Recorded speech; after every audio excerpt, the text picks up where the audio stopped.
Muy buenas tardes to everyone. I hope everybody's doing well, blessed, and enjoying family. And Tony, gracias again for allowing me to get on your platform. Stories written by a current prisoner. And before I start, please allow me to start off by thanking you guys again for all your kind words, for your prayers, and most of all for you guys' time. I know it takes time out your day, to hear me out and to leave your comments and wishes. Muchísimas gracias. Do know they're not, being looked past. They're highly appreciated. Gracias de nuevo. Okay, for this story, it's gonna be the third story on the three pilis I said I was gonna touch on. And at first I was gonna basically I've seen a lot of videos recently about these individuals and how they paint one side and the next, to be what they usually are being mentioned as, as superheroes or legends, and they're far from, For example, this story is going to be around Popeye from Harpies and the Camarada Flaco from Harpies. Now, the first time I heard about Popeye is when I had my first celly, the Senor Raul. And as you guys are aware, he wasn't going to badmouth his own brother, but in other words, he told me, like, he basically told me that just to keep away, that it wasn't advised because he had mood swings. He just left it open like that. He didn't say nothing negative, and I would never put something in the in Raul's mouth. But by him saying that, he didn't need to say other words. I immediately knew where he was coming from. Anyways, I moved from Quilmas, and I kept pushing, and I started getting a little bit more involved on the political issue, mainly because I was still in touch with Raul. Eventually, I had Ironwood, and as you guys have heard my story, I ended up picking up the yard for Terco, a yard. And, at this yard, there was a lot of camaradas from Harpies, and out of respect, because I had been told already, if there was other camaradas from Harpies to basically any doings with them or not doings with them, to go ahead and address Flaco and Corcoran Shoe. He was a validated homie, cause Popeye took that real personal.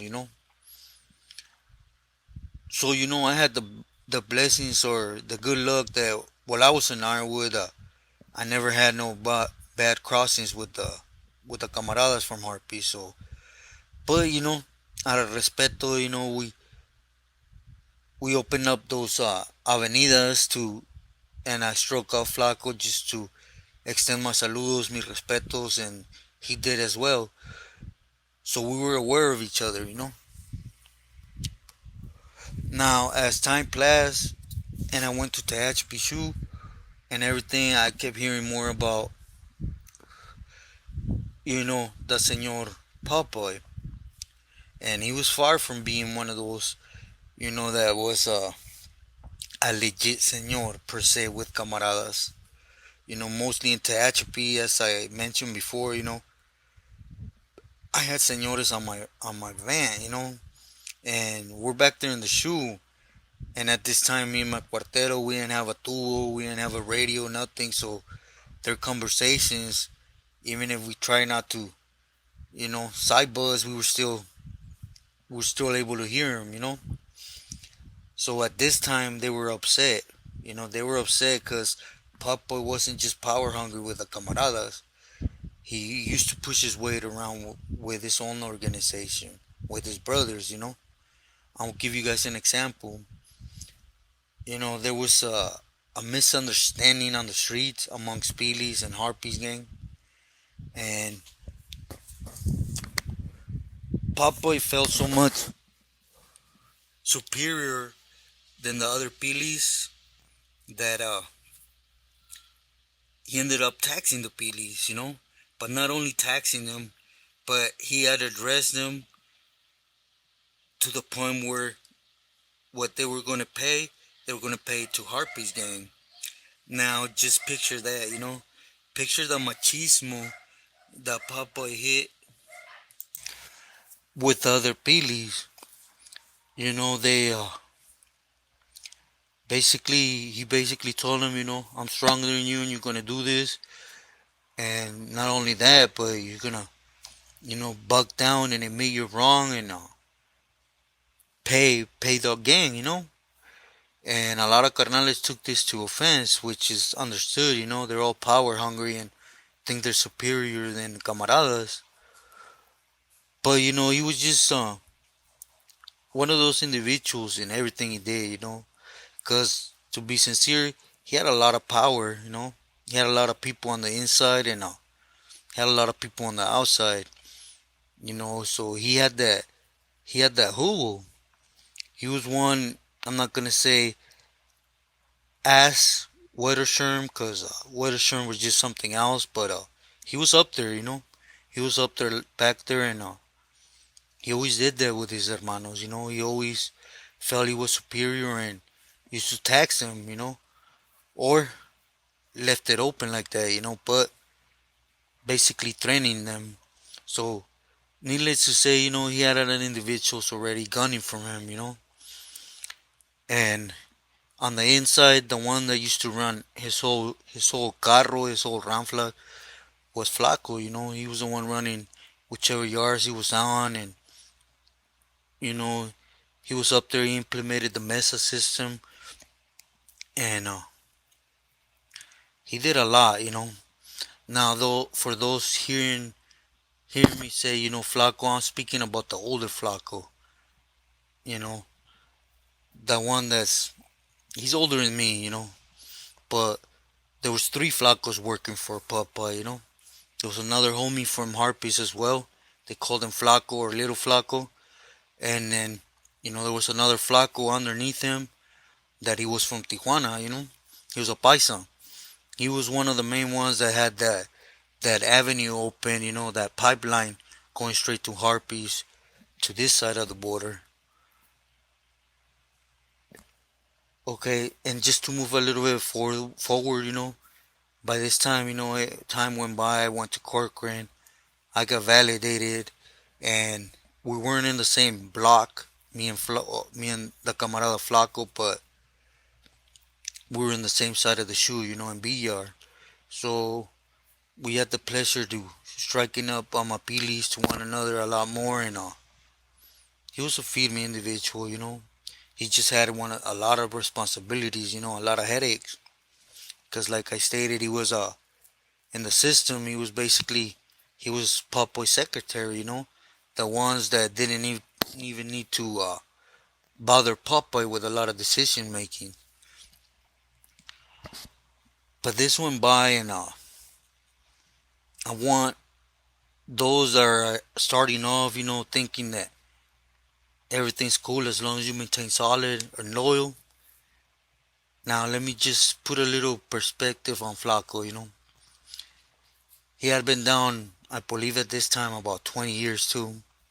And got picked up a hot one for Popeye somewhere down the line. Went to the hole. In the hole, he took over for Popeye, Now, keep in mind, these are the times that Sureños were warring it with Sureños and taking yards. You weren't being given yards.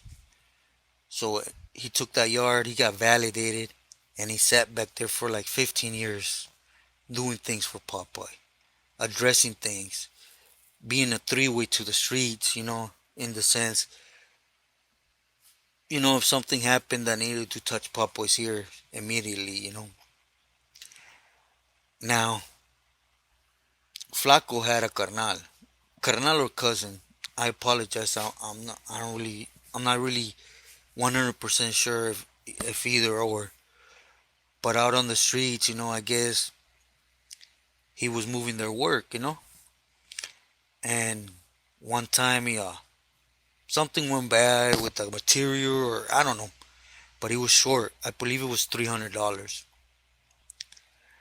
Now, when this happened, you know, the Pili's daughter, he basically struck one up to Flaco and told him, hey, this is your primo, tell him to get right or.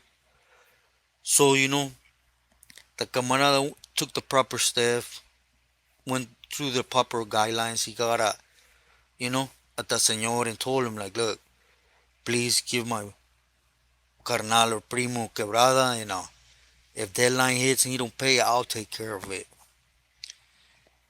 And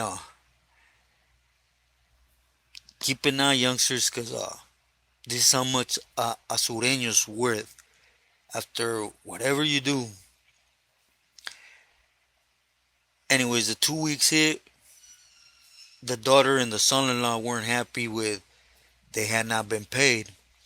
So they had to move on Smokey, on the streets.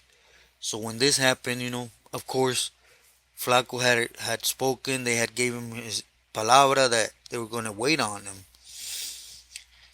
So he told him, I will pay you and this, that, and what Popo's response was, you took responsibility for this, and then still the issue has not been taken care of. So, he told him, I didn't have nothing to do with it. It was the calle's issue, Worry about your things. So, time passed by, and next thing Flaco Selly moves on him and whacks him. He whacked him bad, to what I heard when I was in Corcoran. And when it was that the porqués were being asked, he basically got told, you spoke up for this individual, y nos quedaron mal, you guys didn't come through, so you're taking space. You need to get on with yourself, Just imagine that, man. You pick up a life sentence for this individual on the inside.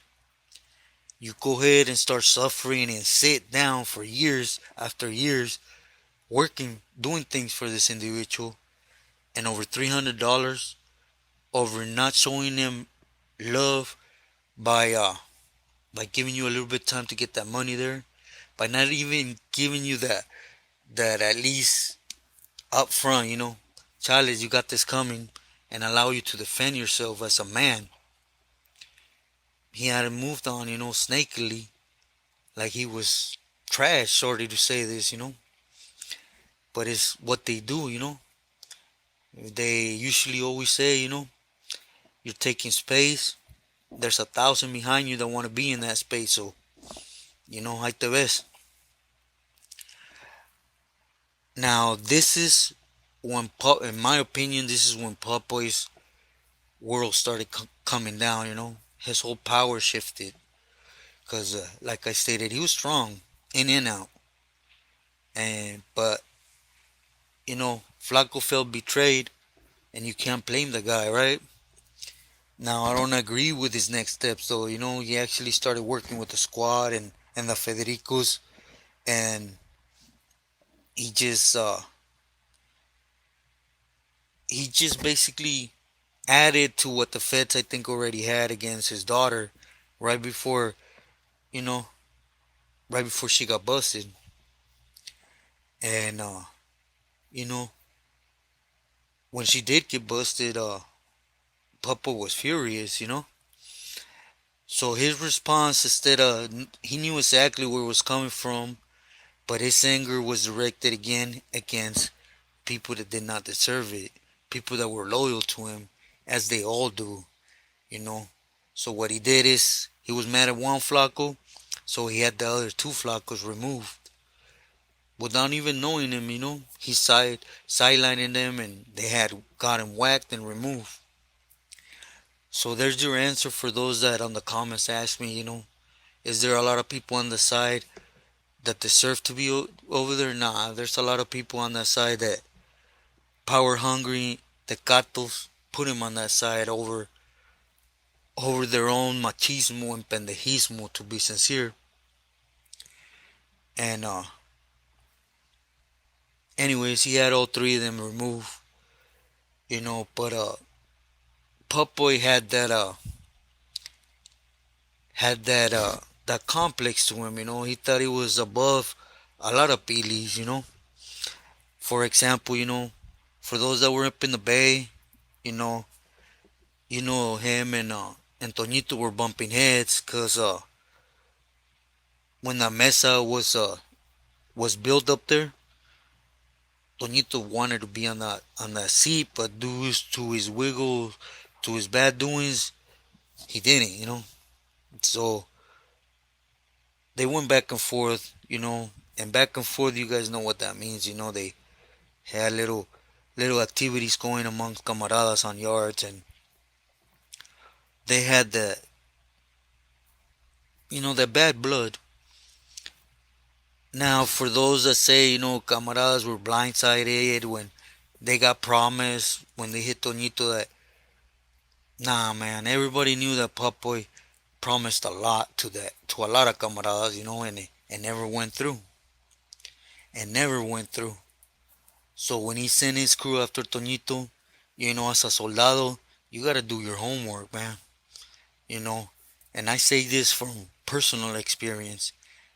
When you as a soldado is gonna take care of the MS business for them, you need at least three pilis to go ahead and sign off on that.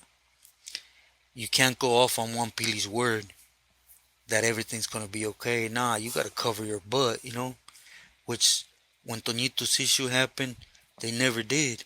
They took Papoy's word and they went forward with it, you know, and it's just something that, I left Pelican Bay right before they got out of the shoe. They started kicking out the validations. But I'm assuming, from being there that once they got kicked out the shoe, then that, three stamp rule to move on a made member went out the window because there was canales walking the same yard, right? And they were able to take care of their own. After all, Sureño ain't supposed to put hands on them.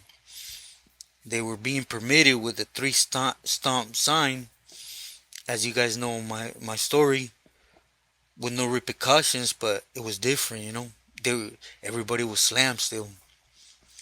But anyways, when the camaradas did this and they got whacked afterwards, and what surprised me in the beginning is that I was hearing, or we were hearing back here, that Popeye was actually pressing the issue that, nah, Charles, you were gonna clear him and you were gonna not touch him no more.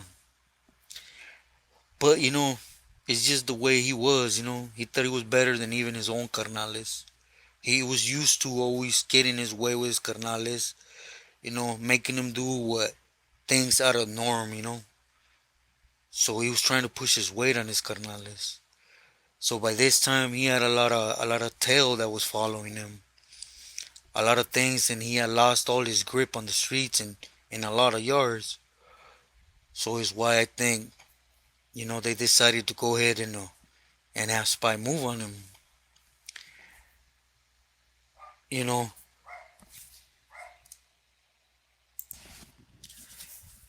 if you know how the juegos played, and you've been out back there, when all the indictments and everything has been going on, it was a smart move from the MA. Sorry to say that, but Popo had too much heat on the streets. Whatever little workers he had, kept the Fed still around. They had that. They had. They were able to stay where they were at, cause Popo was still there. Once the organization removed Popoy, it was common knowledge, that the Federicos had to go back, regroup, and wait till something came up for them to go back out and start doing their thing. By then, other carnales that could wiggle in that territory would establish a lot of things, make a lot of money. So I think it was a power move as you know, trying to prove a point that it wasn't going to be permitted no more. Which later down the years you guys seen as well with Mosca, right? And to answer a subscriber's questions. You asked me if I knew Spy or knew anything of Spy. You know, I met Spy. I met Spy. In the shoe, and but he was a camarada. I have never met him as a Billy. He was a camarada. His cellmate was his own homeboy. Lefty, big, tall, skinny, and he was feeding me. I didn't have the pleasure to actually be in the same pot or everything. It was just like one of those things that I got to his pot,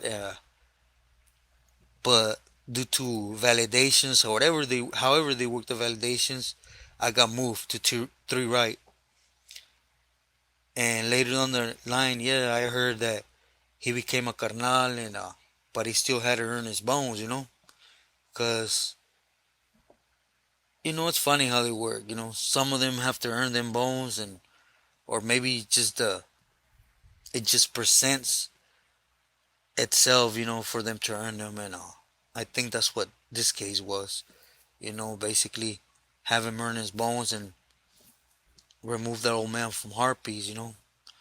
But why I decided to speak about this is, again, I think it's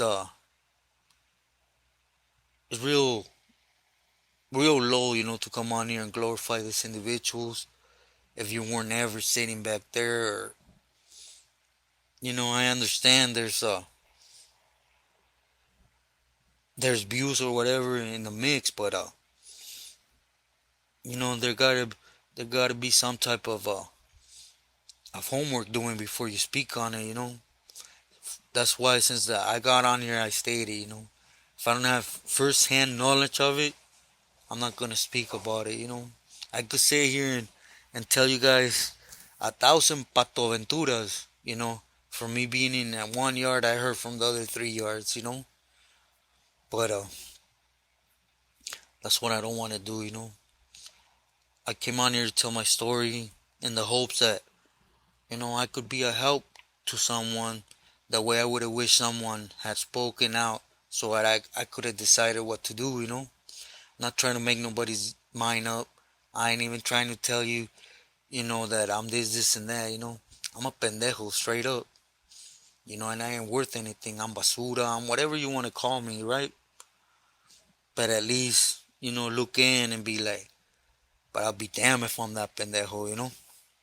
Be smarter than me. That's all. Because I tell you firsthand, you could go to jail, do your little time, sit back there and go to war for an individual that's gonna betray you.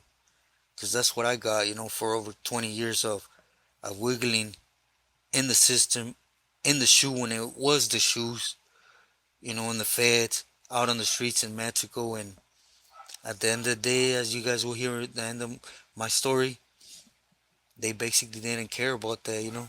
They laughed in my face and were still trying to lie to what they did to one of my closest family members, as you guys will hear. So I ain't trying to come on here and say, I'm this, and I'm all this, and bad. I'm not. I'm a man that got beat and beat and beat down, and I suffered, and I went through struggles. I